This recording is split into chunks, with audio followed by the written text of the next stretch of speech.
माँ, ये भैया और भाभी ऐसे ही फ्री के निवाले तोड़ते रहेंगे क्या? इनसे बोलो कुछ काम धाम ढूंढें, या ऐसे ही पूरी ज़िंदगी बैठकर खाने का इरादा है? चेतन ने अपनी माँ से कहा। चेतन अपने बड़े भाई तन्मय और भाभी ममता को खाना खाते समय ताना मारता हुआ निकल रहा था। सुलोचना जी जो वहीं बैठी हुई थीं, अपने बड़े बेटे से बोली, बेटा, चेतन की बात का बुरा नहीं मानना, लेकिन तू ऐसे ही घर में बैठा रहेगा तो बेकार हो जाएगा। अब जीवन ऐसे बैठे बैठे तो कट नहीं सकता ना। तभी बहू ममता बोली, माँ जी, हम फ्री की रोटी नहीं खा रहे हैं। मेरे पति ने ससुर जी के जाने के बाद पूरा घर संभाला है और इस घर की किश्तें भी जमा करके इस घर को लोन मुक्त करवाया है। देवर जी मेरे पति के लिए ऐसा कैसे कह सकते हैं? और देवर जी, आप खुद तो अभी तक पढ़ाई कर रहे हो, नौकरी तो आपको भी करनी चाहिए ना। तभी चेतन ने भाभी से तेज़ आवाज़ में कहा, भाभी, मेरे लिए कुछ ना ही बोलो तो अच्छा है। मैं कोई छोटी मोटी नौकरी नहीं करूँगा, मुझे तो अच्छी नौकरी मिल ही जाएगी और आपका काम सिर्फ खाना बनाने का है। हमारे बीच में आप मत ही बोलो तो अच्छा है। वैसे भी जब से आप हमारे घर में शादी करके आई हो, हम लोगों की ज़िंदगी में मनहूसियत सी छा गई है। हमारे घर की सुख शांति सब खा गई आप। तभी तन्मय ने चेतन को जोर से चिल्लाकर कहा, चेतन, अब बस बहुत हो गया। एक शब्द भी और मैं ममता के लिए बर्दाश्त ना कर पाऊंगा। वो मेरी पत्नी है और तुम्हारी भाभी भी। उसने इस घर को इतने साल संभाला है और आज तुझे उसमें कमियां नजर आ रही हैं। जब तू मेरी इज्जत नहीं कर रहा है तो भाभी की क्या ही करेगा? तभी सुलोचना जी तुनक कर बोल पड़ी, वाह बेटा, तुझे पत्नी का किया दिख रहा है, और जो तेरी माँ दिन रात काम में लगी रहती है वो नहीं दिखता तुझे। अरे कभी तो माँ की झूठी तारीफ भी कर दिया कर। मैंने ही पाल पोस कर बड़ा किया और आज पत्नी का ही गुणगान कर रहा है। बड़ा एहसान फरामोश है रे तू। तन्मय अपने घर वालों के व्यवहार से बहुत दुखी हो गया और उसने खाना बीच में ही छोड़ दिया और अपनी बैसाखी के सहारे उठने लगा। तभी ममता ने उसे सहारा दिया और पकड़कर अंदर ले गई, लेकिन सुलोचना जी का बड़बड़ाना पूरे दिन ही चलता रहा। दरअसल तन्मय एक बहुत ही बड़ी कंपनी में मैनेजर था। पिताजी के चले जाने के बाद घर के लोन की किश्त वो ही जमा करता था। छोटे भाई चेतन को भी इंजीनियरिंग करवाई और घर का पूरा खर्चा उसी के वजह से चल रहा था। हालांकि उसके पिताजी, जो कि एक पुलिस अधिकारी थे, उन्होंने ढेर सारा पैसा सुलोचना जी के लिए छोड़ा हुआ था। सुलोचना जी के पास ढेर सारा जेवर और पैसा था, लेकिन तब भी वो घर का सारा खर्चा अपने बेटे तन्मय से ही करवाती थीं। सुलोचना जी को ममता शुरू से ही पसंद नहीं थी, क्योंकि उसका मायका ज़्यादा संपन्न नहीं था। ममता 6 बहनें होने की वजह से वो अपने मायके कम ही जाती, ताकि उसकी बहनों की शादी में कोई भी अड़चन नहीं आए। और सुलोचना जी के तीखे व्यंग और व्यवहार को वो चुपचाप सहन करती थी। तन्मय को बचपन से ही उन्होंने जिम्मेदारी उठाना सिखाई थी। सुलोचना जी हमेशा उसे एक आज्ञाकारी और अनुशासन प्रिय बेटा बनाना चाहती थीं, लेकिन छोटा बेटा शुरू से ही माता पिता का लाडला बना रहा और बचपन से ही उसे बड़े भाई की शिकायत माता पिता से लगाना और फिर पिटवाने में बहुत आनंद आता था। सुलोचना जी को छोटे बेटे से थोड़ा ज़्यादा ही लगाव था। खैर, एक दिन तन्मय ऑफिस के लिए निकला ही था कि अचानक गाड़ी चलाते समय वह स्ट्रोक का शिकार हो गया और गाड़ी का संतुलन बिगड़ने से वो गिर पड़ा। लोगों ने उसे अस्पताल पहुंचाया तो पता चला कि उसके हाथ पैर में लकवा हुआ है और दूसरे पैर की हड्डी गिरने से टूट गई है। ममता के सर पर तो जैसे पहाड़ टूट पड़ा। जब उसने उसकी सास से कहा था कि वो थोड़े पैसे बेटे के इलाज के लिए दे दें, तो उन्होंने पहले तो उसको बहुत खरी खोटी सुनाई थी और उसके बाद ही उसको पैसे दिए थे, जिससे ममता ने अपने पति का इलाज करवाया। धीरे धीरे सुलोचना ने बहू बेटों से कन्नी काटनी शुरू कर दी।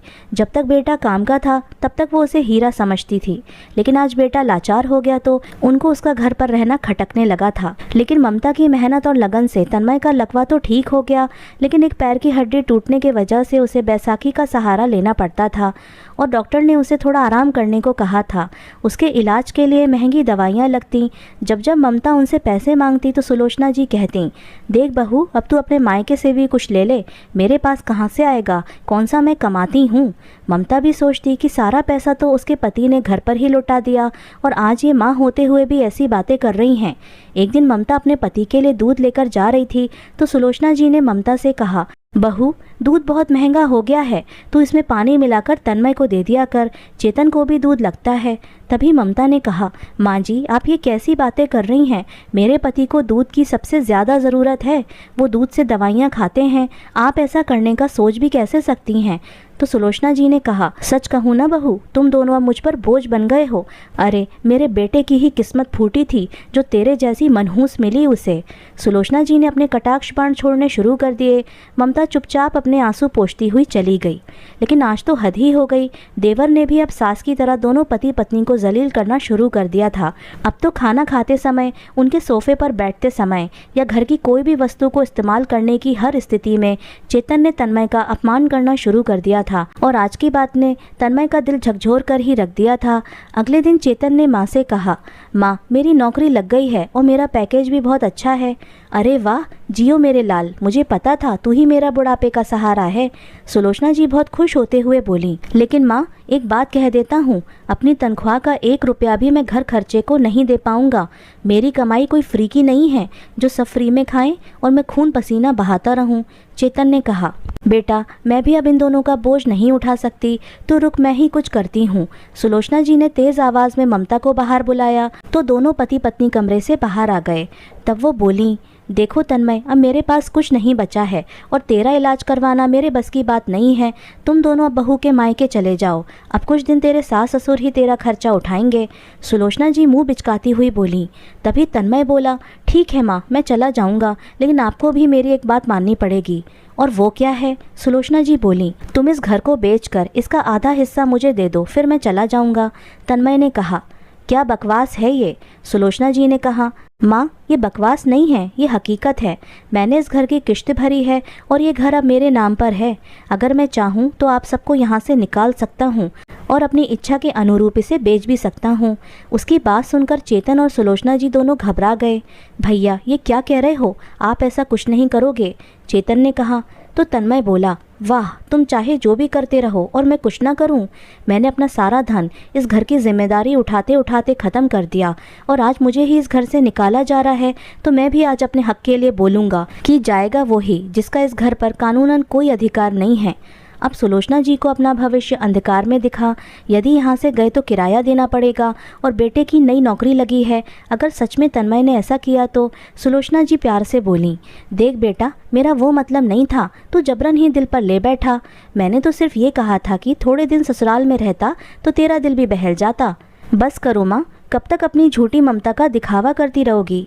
तुम्हारे भेदभाव को मैंने बचपन से ही देखा है और मैं चुपचाप सब कुछ सहन करता रहा, लेकिन बात आज मेरे स्वाभिमान की है। अब मैं बर्दाश्त नहीं कर पाऊंगा।